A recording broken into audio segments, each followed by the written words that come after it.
Hi hello ನಮಸ್ಕಾರ ಸ್ನೇಹಿತರೆ, Abhi serial update ಚಾನಲ್ಗೆ ಸ್ವಾಗತ. ಭಾಗ್ಯಲಕ್ಷ್ಮಿ ಇಂದಿನ ಸಂಚಿಕೆಯಲ್ಲಿ ಏನಾಗುತ್ತಿದೆ ಅಂತ ನೋಡ್ಕೊಂಡು ಬರೋಣ ಬನ್ನಿ. ಅದಕ್ಕಿಂತ ಮುಂಚೆ ನಮ್ಮ ಚಾನಲ್ಗೆ ಯಾರು ಸಬ್ಸ್ಕ್ರೈಬ್ ಮಾಡಿಲ್ಲ ಬೇಗನೆ ಸಬ್ಸ್ಕ್ರೈಬ್ ಮಾಡಿಕೊಳ್ಳಿ.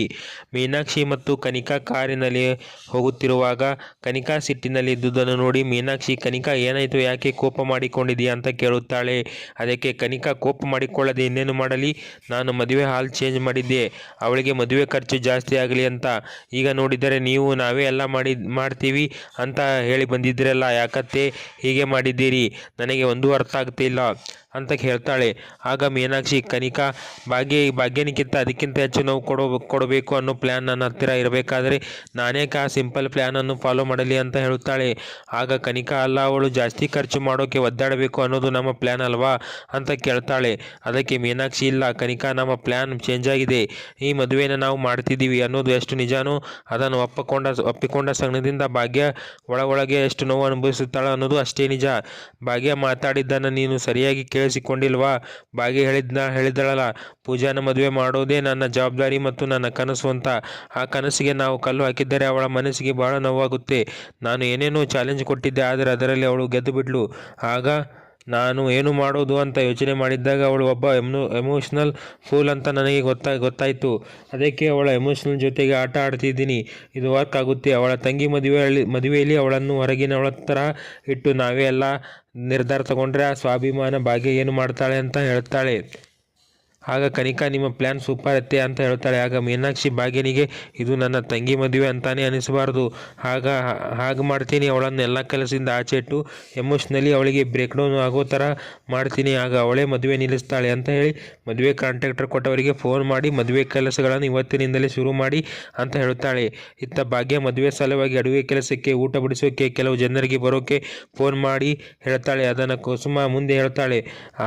ಆಗ ಧರ್ಮ ಮತ್ತು ಭಾಗ್ಯನ ತಂದೆ ಭಾಗ್ಯ ಅಂತ ಕರೆಯುತ್ತಾ ಹೊರಗಿನಿಂದ ಬಂದು ಭಾಗ್ಯನಿಗೆ ಈ ಮದುವೆ ಇಷ್ಟು ಖರ್ಚು ಆಗುತ್ತಾ ಅಂತ ಕೇಳ್ತಾನೆ.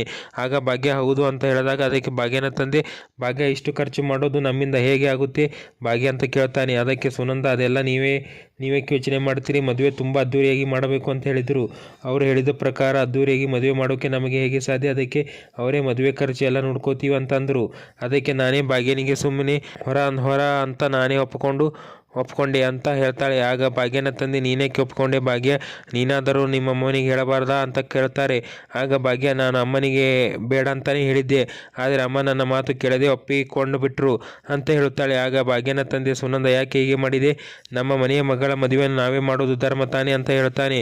ಆಗ ಸುನಂದ, ಸಾಕು ಸುಮ್ಮರಿ, ಅವರು ಕೇಳೋದರ ಅದ್ದೂರಿಯಾಗಿ ನಮ್ಮ ಕಡೆ ಮಾಡೋಕ್ಕಾಗುತ್ತಾ, ಅದು ಅಷ್ಟು ದೊಡ್ಡ ಹಾಲಲ್ಲಿ ನಾವು ಜೀವನ ಪೂರ್ತಿಯಾಗಿ ದುಡಿದ್ರೂ ಅಷ್ಟು ಅದ್ದೂರಿಯಾಗಿ ಮದುವೆ ಮಾಡೋಕೆ ಆಗಲ್ಲ, ಅದಕ್ಕೆ ನೀವು ಸುಮ್ಮನಿದ್ದು ಬಿಡಿ, ಅವರಾಗಿ ಅವರು ಬಂದು ನಾವೇ ಮದುವೆ ಖರ್ಚು ನೋಡ್ಕೋತೀವಿ ಅಂತ ಕೇಳಿದರು. ಅದಕ್ಕೆ ನಾವು ಒಪ್ಪಿಕೊಂಡೆ, ನಾನು ಸರಿಯಾದ ನಿರ್ಧಾರವನ್ನೇ ತೆಗೆದುಕೊಂಡಿದ್ದೀನಿ. ಈಗ ನೀವು ಏನೋ ತಕರಾರು ಮಾಡಿ ಆಗತ್ತಾ ಇರೋ ಮದುವೆಗೆ ಸಮಸ್ಯೆ ತರಬೇಡಿರಿ ಅಂತ ಹೇಳ್ತಾಳೆ. ಆಗ ಎಲ್ಲರೂ ಏನೋ ಮಾತಾಡದೆ ಸುಮ್ಮನಾಗುತ್ತಾರೆ. ಆಗ ಭಾಗ್ಯ ಕುಸುಮಗೆ, ಅತ್ತೆ, ನಿಮ್ಮ ಮಗನನ್ನು ಮದುವೆ ಕರೆಯಲ್ಲ ಅಂತ ಕೇಳ್ತಾಳೆ. ಆಗ ಕುಸುಮ, ನೋಡು, ಈ ಮದುವೆಗೆ ಅವನು ಬರೋದು ಬೇಡ, ನೀನು ಅವನನ್ನು ಕರೆಯೋಣ ಅಂತ ಯೋಚನೆ ಮಾಡಿದರೆ ಅದನ್ನು ನಿನ್ನ ತಲೆಯಿಂದ ತೆಗೆದುಹಾಕು, ಆ ಮನೆಯಾಳ ಈ ಮದುವೆ ಬರೋದು ಬೇಡ ಅಂತ ಹೇಳ್ತಾಳೆ. ಆಗ ಭಾಗ್ಯ, ತಾಂಡವ ನನಗೆ ಮದುವೆ ಕರೆದಿಲ್ಲ ಅಂತ ಮದುವೆಯಲ್ಲಿ ಒಂದು ಗಲಾಟೆ ಮಾಡಿದರೆ ಹೇಗೆ ಅಂತ ಕೇಳ್ತಾಳೆ. ಆಗ ಧರ್ಮ, ಹಾಗಂತ ಅವನನ್ನು ಕರೆದು ಸಮಸ್ಯೆನ ಮೈ ಮೇಲೆ ಎಳೆದುಕೊಳ್ಳೋಕೆ ಆಗುತ್ತಾ ಮಗಳೇ, ನಾವು ಯಾರೂ ಬೇಡ ಅಂತ ಈ ಶ್ರೇಷ್ಠನ ಜೊತೆಗೆ ಹೋದವನವನು, ಅಂಥ ಆಯೋಗ್ಯನನ್ನು ಯಾಕೆ ಮದುವೆ ಕರೆಯಬೇಕು, ಅವನ ಅವಶ್ಯಕತೆ ಈ ಮದುವೆ ಇಲ್ಲ ಅಂತ ಹೇಳ್ತಾನೆ. ಆಗ ಕುಸುಮ, ಈ ಮದುವೆಗೆ ಏನೇನು ಕೆಲಸ ಆಗಬೇಕು ಅದರ ಬಗ್ಗೆ ಯೋಚನೆ ಮಾಡು, ಇಲ್ಲದನ್ನು ತಲೆಯಲ್ಲಿ ಹಾಕಿಕೊಂಡು ನಿನ್ನ ಸಮಯ ವ್ಯರ್ಥ ಮಾಡಬೇಡ, ಅವನನ್ನು ಈ ಮದುವೆ ಕರೆಯೋದು ಬೇಡ ಅಂತ ಕಡಾಖಂಡಿತವಾಗಿ ಹೇಳುತ್ತಾರೆ ಮತ್ತು ಮನೆಯ ಮುಂದೆ ಚಪ್ಪರ ಹಾಕುವಂತೆ ಹೇಳುತ್ತಾನೆ.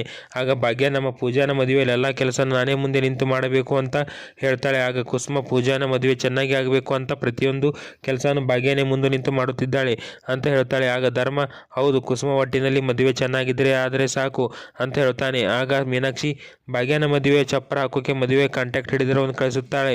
ಆಗ ಅವರು ಬಂದು, ನಾವೇ ನಿಮ್ಮ ಮನೆಯ ಮುಂದೆ ಚಪ್ಪರ ಹಾಕೋದು, ಡೆಕೋರೇಷನ್ ಮಾಡೋದು ಎಲ್ಲ ನಾವೇ ಮಾಡ್ತೀವಿ, ನೀವು ಏನು ಮಾಡೋದು ಬೇಕಿಲ್ಲ. ಮೀನಾಕ್ಷಿ ಮೇಡಮ್ ನಮಗೆ ಎಲ್ಲ ಹೇಳಿದ್ದಾರೆ. ಚಪ್ರದಿಂದ ಮಂಟಪದವರೆಗೂ ನಮ್ಮ ಟೀಮೇ ನೋಡಿಕೊಳ್ಳುತ್ತೆ.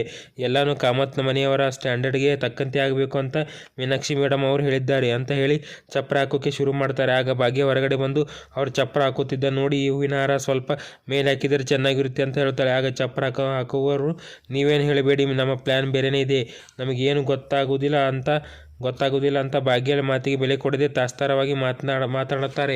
ಆಗ ಭಾಗ್ಯ, ಪೂಜಾನ ಮದುವೆಯಲ್ಲಿ ಎಲ್ಲನೂ ನಾನೇ ಮುಂದೆ ನಿಂತು ಮಾಡಬೇಕು ಅಂತ ಇದ್ದೆ, ಆದರೆ ಇಲ್ಲಿ ನೋಡಿದರೆ ಬೇರೆ ಏನಾಗ್ತಿದೆ. ಮನೆ ಮುಂದೆ ಅಂದರೆ ನಾವು ಓಡಾಡಿಕೊಂಡು ಕೆಲಸ ಮಾಡ್ತಾ ಇದ್ರೇ ಚಂದ, ಏನೂ ಇಲ್ಲದೆ ಸುಮ್ಮನೆ ನಿಂತರೆ ಯಾರೋ ಬೇರೆ ಮನೆಯವರ ಕಾರ್ಯಕ್ರಮಕ್ಕೆ ಬಂದಿದ್ದೀವಿ ಅನಿಸುತ್ತೆ ಅಂತ ಮನಸ್ಸಿಗೆ ನೋವಾಗಿ ಮಾತನಾಡಿಕೊಳ್ಳುತ್ತಾ, ಬಾಗಿಲಿಗೆ ಇನ್ನೂ ಹೂವೇ ಹಾಕಿಲ್ಲ, ನಾನೇ ಹಾಕುತ್ತೇನೆ ಅಂತ ಹೇಳಿ ಒಳಗಿನಿಂದ ಹೂವನ್ನು ಬಾಗಿಲಿಗೆ ಹಾಕುತ್ತಿದ್ದಾಗ ಚಪ್ಪರ ಮಾಡುವವರು ಬಂದು, ಮೇಡಮ್ ಎಲ್ಲ ನಾವು ನೋಡ್ಕೊಳ್ತೀವಿ, ನೀವೇನು ಮಾಡಬೇಡಿರಿ, ಇಂಥ ಹೂವು ಹಾಕಿದರೆ ಸ್ಟ್ಯಾಂಡರ್ಡ್ ಆಗಿ ಕಾಣಿಸೋಲ್ಲ ಅಂತ ಹೇಳಿ ಅವಳು ಹಾಕಿದ ಹೂವನ್ನು ಕಿತ್ತು ಎಸೆಯುತ್ತಾನೆ. ಇದನ್ನೆಲ್ಲ ನೋಡಿ ಭಾಗ್ಯಳಿಗೆ ಬಹಳ ನೋವಾಗುತ್ತದೆ. ಇತ್ತ ಭಾಗ್ಯನ ಮನೆಯವರು ಮತ್ತು ಬಾಜು ಮನೆಯವರು ಎಲ್ಲರೂ ಸೇರಿ ಮರುದಿನ ರೆಡಿಯಾಗಿ ಮದುವೆ ಮಂಟಪಕ್ಕೆ ಬರುತ್ತಾರೆ. ಮದುವೆ ಮಂಟಪ ಬಹಳ ಅದ್ದೂರಿಯಾಗಿದ್ದನ್ನು ಸಂತೋಷದಿಂದ ನೋಡುತ್ತಾ ನಿಲ್ಲುತ್ತಾರೆ. ಆಗ ಸುನಂದ ಮಂಟಪವನ್ನು ನೋಡಿ, ಭಾಗ್ಯ ಇದು ಅರಮನೆ ಇದ್ದಂಗೆ ಇದೆ, ಬೀಗರು ಅವರ ಅಂತಸ್ತಿಗೆ ತಕ್ಕ ಹಾಗೆ ಮಾಡಿದ್ದಾರೆ, ನಾವೆಲ್ಲ ಜೀವನ ಪೂರ್ತಿ ದುಡಿದರೂ ಇಂಥ ಜಾಗದಲ್ಲಿ ಅದ್ದೂರಿಯಾಗಿ ಮದುವೆ ಮಾಡೋಕ್ಕಾಗಲ್ಲ ಕಣೆ, ಮದುವೆ ಅವರೇ ಮಾಡ್ಕೋತೀವಿ ಅಂತ ಒಪ್ಪಿಕೊಂಡಿದ್ದು ಒಳ್ಳೆಯದಾಯಿತು ಅಂತ ಸಂತೋಷದಿಂದ ಹೇಳುತ್ತಾಳೆ. ಅದನ್ನು ಕೇಳಿ ಭಾಗ್ಯನಿಗೆ ನೋವಾಗುತ್ತದೆ. ಆಗ ಕುಸುಮ, ಸುನಂದ ಯಾಕೆ ಹೀಗೆಲ್ಲ ಮಾತಾಡ್ತೀರಿ ಅಂತ ಕೇಳ್ತಾಳೆ. ಆಗ ಸುನಂದ, ಅಯ್ಯೋ ನಾನೇನು ಇಲ್ಲದೆ ಇರೋದನ್ನು ಹೇಳ್ತಾ ಇಲ್ಲ, ಇರೋದನ್ನೇ ಹೇಳ್ತಾ ಇದ್ದೀನಿ, ಇದರಿಂದ ಭಾಗ್ಯನಿಗೆ ಸ್ವಲ್ಪ ದುಡ್ಡು ಉಳಿತು ಅಂತ ಹೇಳುತ್ತಾಳೆ. ಆಗ ಕುಸುಮ, ಸಾಕು, ಇದರ ಬಗ್ಗೆ ಇನ್ನೂ ಚರ್ಚೆ ಬೇಡ, ಇನ್ನೂ ಬೇಕಾದಷ್ಟು ಕೆಲಸ ಇದೆ, ಹೋಗೋಣ ನಡೀರಿ ಅಂತ ಹೇಳುತ್ತಾಳೆ.